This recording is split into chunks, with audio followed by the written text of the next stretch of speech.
रेणु मिश्रा पौराणिक कथा YouTube channel में आप सबों का स्वागत है। पति पत्नी का झगड़ा जो है सो परंपरागत चीज है। पत्नी समझती है कि मैं बड़ी हूँ और पति समझते हैं कि मैं बड़ा हूँ। ऐसे ही राजा रानी को शादी के रात में झगड़ा हुआ। राजा बोले कि मेरा प्रॉपर्टी है और रानी बोली कि यह इस प्रॉपर्टी का देखभाल मैं करती हूँ, मैं ही संभाल करके रखती हूँ। राजा बोले ठीक है, मैं जा रहा हूँ और तुम इस संपत्ति को रख लेगी ठीक से। रानी बोली हाँ मैं रख लूंगी। राजा क्या किए, सारी संपत्ति जो थी उसको बेच दिए और एक तो पीपल का पेड़ था घर के बगल में, उसको एकदम जड़ से कटवा दिए और एक रानी एक मैना पाली हुई थी उसका पैर तोड़ दिए।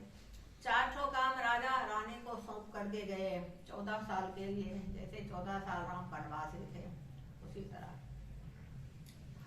बस बोले, राजा बोले कि 4 काम तुम करके रखना, बिना बाप का बेटा पैदा करके रखना और ये जो पीपल का पेड़ है वो जितना बड़ा था उतना बड़ा करना और हम जो पूरा राज बेच लिए हैं उस संपत्ति को वापस कर लेना और मैना का पैर जोड़ देना। रानी बोली ठीक है मैं चारों काम कर लूंगी। क्या कि मैना को सब दिन गर्म पानी से सेकने लगी, मैना ठीक हो गई। पीपल के पेड़ में सवेरे उठ करके नहा धो करके पीपल के जड़ में अपना जल देती थी प्रतिदिन। पीपल का पेड़ भी विशाल हो गया, उसी तरह विशाल हो गया। संपत्ति लौटाने का बात था तो रानी अपने नौरी को डेली ब्लाउज देती थी और राज्य में घूम घूम करके उसकी नौरी जो थी ब्लाउज लाती थी और रानी सी करके देती थी और कुछ कुछ करके अपना जीवन यापन भी करती थी और कोई खर्चा नहीं था, बाल बच्चा नहीं था तो पूरा संपत्ति वापस कर ली। पीपल का पेड़ भी विशाल हो गया, संपत्ति भी वापस हो गया, मैना का भी पैर जुट गया। अब तो सबसे बड़ा असंभव काम था कि बिना बाप का बेटा कैसे होगा, यह तो बहुत ही असंभव बात था। तो वो भी तो राजा की बेटी थी, मामूली दिमाग की नहीं थी। वह अपना तरकीब सोची, वह बहुत अच्छा दही जमाने लगी और उसी राज्य में जा करके घूमने लगी। पूरा राज्य में शोर हो गया कि एक ठो औरत आती है, उसका दही बहुत अच्छा है, वो बहुत देखने में सुंदर है, उसका मुंह ढकल रहता है, लगता है कि बहुत इज्जतदार घर की लड़की है। यह बात सबों के कानों में गया, राजा के कान में भी गया। राजा उसी राज्य में गए थे जहाँ वह दही बेचने गई थी। राजा को देख करके वो दही बेचने गई। एक दिन घूमते घूमते गए, राजा को देख ली कि वही राजा है। बस सोची कि अच्छा इसको फंसा लेना है। बस वही दही बेचने का काम करने लगी।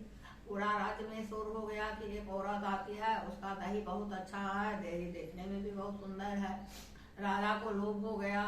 राजा को क्या पता है कि हमारी ही पत्नी है। राजा अपने मंत्री से बोलते हैं कि जो दही बेचने वाली आती है उसको बुला करके लाओ, कम से कम बात भी तो करेंगे। तो मंत्री आया और दही बेचने वाली रानी से बोला कि आपको राजा साहब ऊपर बुलाए हैं।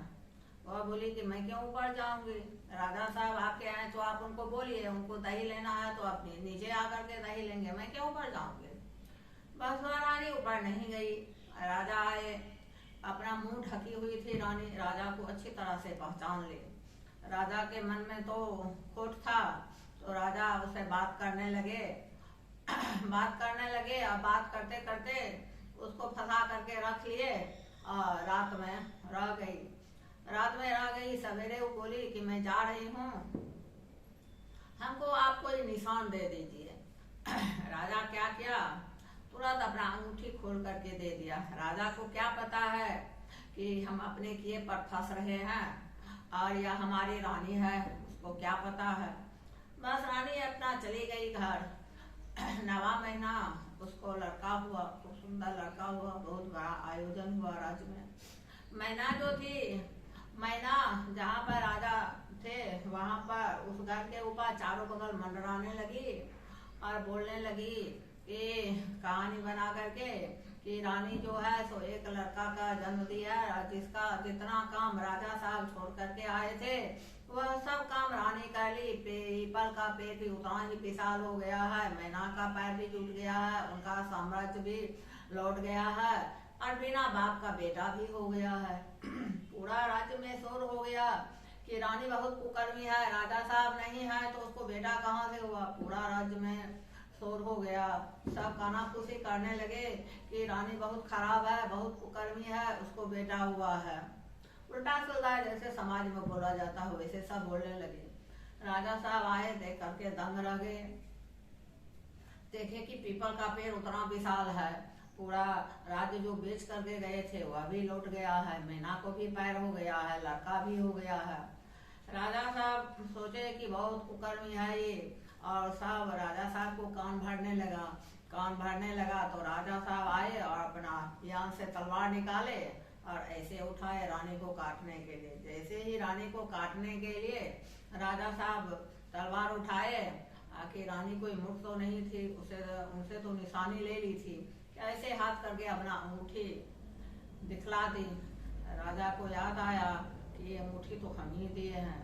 राजा हार गए, रानी के पैर पर गिर गए और बोले कि तुम ही सब कुछ हो, तुम ही से राज्य चलेगा, मैं कुछ नहीं हूँ, तुम ही सब कुछ करती हो, तुम ही सब कुछ कर सकती हो, तुम पर ही मेरा पूरा राज्य टिका हुआ है, मेरा कुलवंश टिका हुआ है। औरत ही घर की लक्ष्मी होती है, औरत के बिना कार्य नहीं चल सकता है। मेरे नए स्टोरी को सुनने वाले सब मेरे चैनल को सब्सक्राइब कीजिए, लाइक कीजिए, कमेंट कीजिएगा। धन्यवाद।